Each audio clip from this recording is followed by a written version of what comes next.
દર્શક મિત્રો, આપ જોઈ રહ્યા છો ગુજરાતની એક એવી ચેનલ કે જે તમારા શહેરના પળે પળના સમાચારો તમારા સુધી પહોંચાડે છે.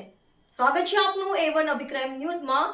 હું છું એન્કર અર્પિતા પટેલ. બંધારણના ઘડવૈયા ડોક્ટર બાબા સાહેબ આંબેડકર 135મી જન્મજયંતિ નિમિત્તે ભવ્ય શોભાયાત્રાનું આયોજન કરવામાં આવ્યું હતું. રાજકોટ જિલ્લાના ધોરાજીના સમસ્ત મેઘવાળ સમાજ દ્વારા રેલીનું આયોજન કરાયું. આ રેલી ધોરાજી શહેર નસીબ ચોકથી શરૂ થઈ બાબા સાહેબ આંબેડકર ચોક ખાતે પહોંચી હતી.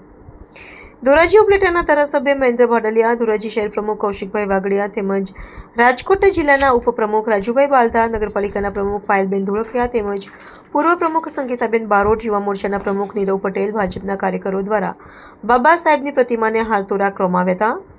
જેમાં સમસ્ત અનુસૂચિત જાતિ સમાજના ભાઈઓ બહેનો દ્વારા બાબા સાહેબ આંબેડકરની પ્રતિમાને હારતોરા કરવામાં આવ્યા હતા. ડીજેના તાલે ભવ્ય શોભાયાત્રા નીકળી હતી. મોટી સંખ્યામાં ભાઈઓ તથા બહેનો ઉપસ્થિત રહ્યા હતા અને જય ભીમના નારા લાગ્યા હતા.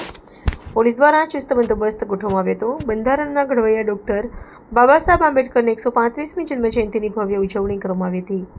ફિરોઝ ચુનેજા, ધોરાજી.